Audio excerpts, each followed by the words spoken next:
बहुत सारे टाइम ऐसा होता है कि जब कोई नई चीज़ शुरू होती है ना तो लोग आलोचना करते हैं। तो क्या आपको कभी लाल किताब के लिए किसी तरीके की आलोचना का सामना करना पड़ा? बेटा मैं अभी तक सामना कर रहा हूँ। उसका कारण ये है कि लाल किताब ये हमारे हिमाचल पंजाब साइड से निकली। अब हिमाचल और पंजाब के अंदर कितने सौ साल से बेटा उर्दू पढ़ाई जा रही थी और पहले 5वीं क्लास तक तो नेसेसरी था कि उर्दू पढ़ाई ही जाएगी। ठीक है, वो इसीलिए वो फारसी में लिखी हुई थी, उर्दू में लिखी हुई थी। तो लोगों ने इसके बारे में बहुत सारी अफवाहें उड़ा दी कि ये तो मुसलमानों की लिखी हुई है, ये कहीं और से आई है। कोई कहता रावण ने लिखी है। अब मेरे को समझ नहीं आता रावण जी ने कब उर्दू सीख ली थी हैं। हाँ, ये ऐसा कहा जाता है कि रावण ने जो है लाल किताब की रचना की थी। मैं वही कह रहा हूँ, तो रावण ने कब उर्दू सीखी? चलो वो तो हो गया। अब क्या है, ये क्योंकि नया विज्ञान है, ये इससे पहले सिर्फ गांव देहात के अंदर जो बहुत ही अच्छे लोग थे, पढ़े लिखे जानकार इसके, वो हुआ करते थे, वो टिप्स पे हुआ करते थे। उनके पास आसपास के सारे गांव के लोग आया करते थे, फायदा उठाया करते थे।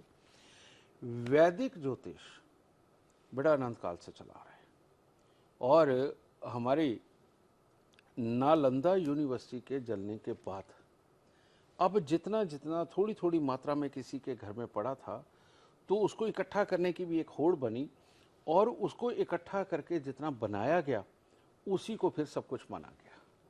और वो फिर उसके लिए हमारे यहाँ गुरुकुलों के अंदर पहले से ही वैदिक ज्योतिष का चलन था, तो इसके तो प्रचार प्रसार को कोई रोक ही नहीं सकता था। लेकिन ये तो इतना बड़ा रहा। लेकिन लाल किताब क्योंकि सिर्फ गांव देहात तक सीमित थी, तो वो जब निकाली और मैंने जब इसके असर को देखा तो मैंने इसके अंदर आकर के अपना जीवन इसी में लगाना उचित समझा, क्योंकि चुटकियों के अंदर जवाब और चुटकियों के अंदर हल। और आदमी को सालों साल तरसना नहीं पड़ता, उसका दुख महीने सवा महीने में ही ख़त्म किया जा सकता है। एमरजेंसी वाले दुख आज ही ख़त्म किए जा सकते हैं। इस तरह के जितने भी उपाय हैं वो सिर्फ लाल किताब में थे, वैदिक ज्योतिष में तो उपाय ही नहीं है। आज जितने भी वैदिक ज्योतिष वाले आचार्य हैं उनमें से मेरे को एक भी ला के दिखा दो जो वैदिक ज्योतिष का कोई उपाय देता हो। सबके पास सिर्फ और सिर्फ लाल किताब के उपाय हैं। अब वो लाल किताब के उपाय देते हैं और लाल किताब को गलत बोलते हैं, तो ये गलत बात है।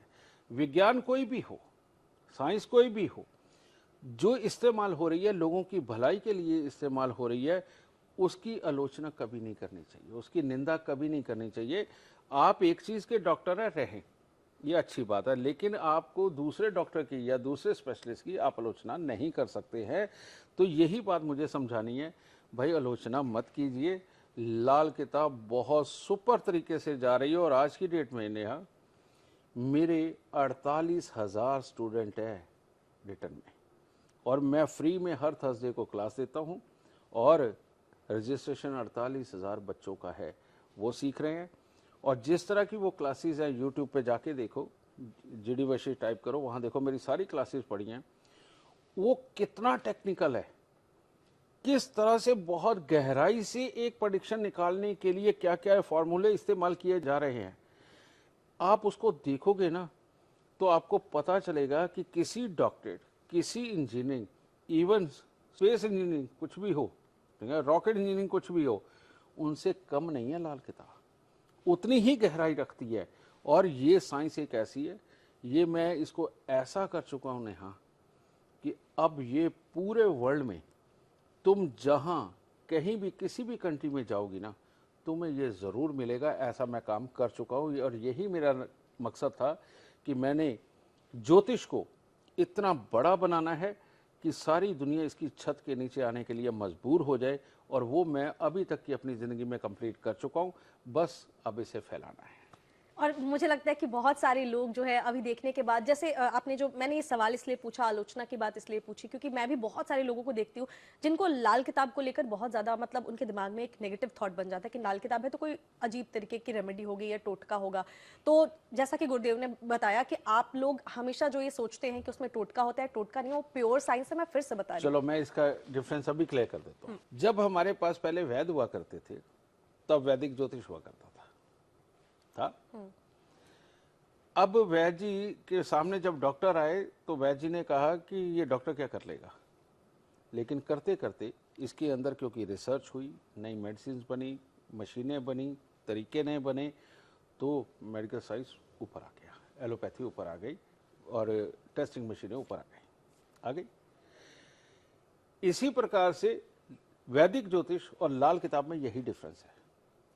ये एक पूरी ऐसी 3-4 साल की स्टडी है लाल किताब की, कि जिसके अंदर 3-4 साल की स्टडी अगर ढंग से कर ली जाए ना, तो आदमी डॉक्टर बन सकता है और किसी भी चीज़ का जवाब और किसी भी चीज़ के इलाज करने में पूर्णतः सक्षम होता है।